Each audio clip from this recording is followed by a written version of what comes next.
same position. He's a native of Independence, in his 14th year with the LSU Athletic Department as Director of External Relations for the Tiger football team. He came to LSU in 2002 after coaching at Independence High for 24 years, 22 as head coach, won 205 games, 9 district titles, 2 state championship game appearances.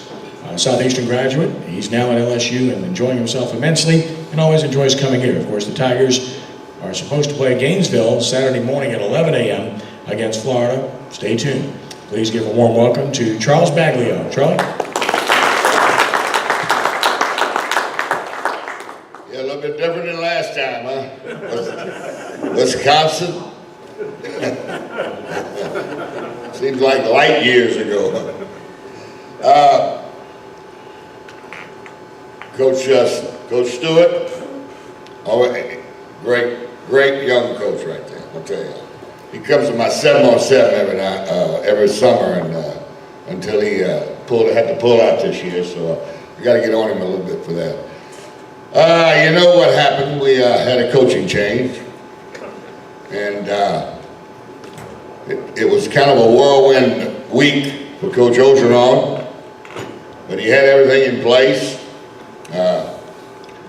He's a player's coach, and he's made an awful lot of changes, subtle changes.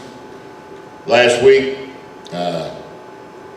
practices were more up-tempo, sharper, and a lot shorter. And you could tell that on the field. You know, as Ken mentioned, I was coached in Independence for 34 years, 22 of them as a head coach. And after 12 of those first years as a head coach, I was kind of a slow learner. You know, I always had 80 or 90 guys out, but I never did platoon.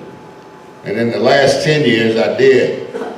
It made all the difference in the world, and the reason I'm telling you this, I'll explain it in a second. But I had more kids there on Saturday morning to watch the film because more kids played. I had better practices because more kids were going to get to play in the game. Well, last week, we had 63 kids, 63 players played in that football game at LSU. 31 or 32 on offense and 31 or 32 on defense. And we had some kids that we probably burned the red shirts from, but you know, it's infectious whenever kids get to play. Coach O is a team guy, one team, one heartbeat. That's his motto. One team, one heartbeat.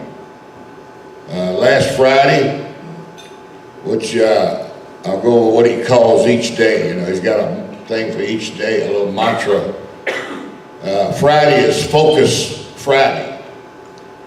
And when the team came in for the 3 o'clock meeting, he had a drummer there. And that drum was beating, boom, boom. One team, one heartbeat.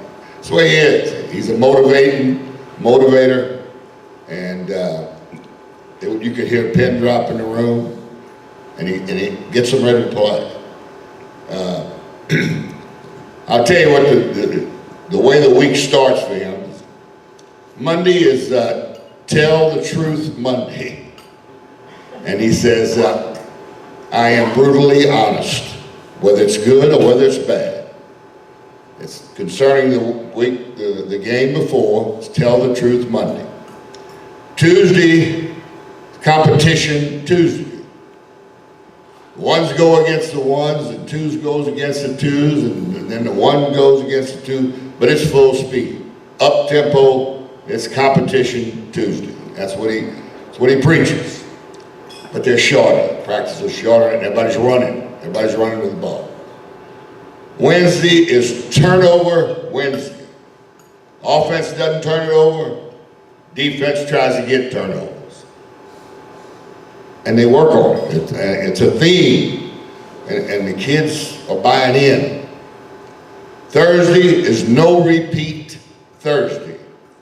That means he doesn't want to repeat any plays. No repeat Thursday. No repetition. He wants to make everything perfect before the ball game. And as I said before, Friday is Focus Friday. Once they get there on Friday, that means you got them the rest of the weekend until after game. Because Friday, when the 3 o'clock meeting starts, the team is his until after the game. So it's pretty interesting what he's done. Like I said before, he motivates all the time. He'll tell you, he's the first one to tell you that his expertise is on the defensive side of the ball. He turned the offense over to Steve Ensminger, who hadn't called plays in 22 years, I guess. And the first game he calls plays, he breaks the record at LSU for total yards and any team that LSU's had against another SEC team. We spread the ball around.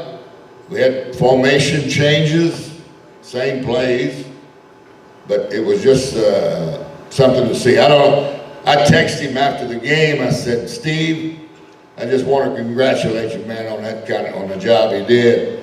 I said, 4 days, give me a break. He texted me back and said, give me a break. I didn't realize it either, you know. But that's the kind of guy he is. And he was more excited. The coaches on the offensive side were more excited because Coach O lets them coach, just expects them to do what's right. It's a settling situation we got over there right now. Coach, I heard you say y'all were 3-2. We're 1-0. We're gonna leave it right there right now. And then we're gonna forget the other 4. Any questions about what happened in the game? Yes, sir. Yeah, kind of expounding on the Steve Ensminger thing. Do you think they're going to look to change the offense when he's got some time, or just kind of tweak what he's already got? No, it'll be tweaks every week, different tweaks every week. We won't change the offense, you know. But they will tweak everything. Something will be tweaked every week. That's the way he's going to operate. That's what they're doing. Just like we did last week. So, it was formations last week, it may be something else this week. Yes, sir. obviously, the running game was very strong in this past game, but I want to find out the status of Leonard Fournette. Obviously, you can get better with him in there. Yeah, he's better. I still think he's day-to-day, is what Coach O said yesterday's press conference, but, you know, he's getting better, right? Is it a high ankle sprain? Is that what it was? It was an ankle sprain. I don't know about the high part, but it was an ankle sprain. Yes, sir. You know, a lot of people compare Geis to Reggie Bush. But, you know, I don't know if you can, what do you think? But I saw a lot of Dalton Hilliard out there. That's what I saw too, yeah. I agree with you. I've seen some cuts that I hadn't seen in quite some time, you know. The kid was really excited to get to play, get to start, and you saw what happened when he did too. It was extremely explosive, man, I'm telling you. But, you know, we started out throwing the ball and opening them up, formation, got people out of the box. We were able to run the football and still threw for over 200 yards. But we rushed for, what, 420 or something, whatever it was. Any more questions? Yes, sir. I saw y'all put in some zone block. Was that just for guys? Zone blocking? Yeah. Yeah. Was that just for guys? No, I think Coach Ensminger wanted to do that. That's when zone blocking, they were able to let the back make the cut off the zone block. So, and how much extra are they paying you to interpret for Coach O to the national media? I don't get too much money, I'll tell you that. You know, I could ask for, you know, that coulda, woulda, shoulda. I'm gonna tell you a story about that. A married man asked his wife, would you have married me if my father hadn't left me a fortune? Wife replied, honey, I'd have married you no matter who'd left you a fortune. So that's one. It's always a pleasure. Thank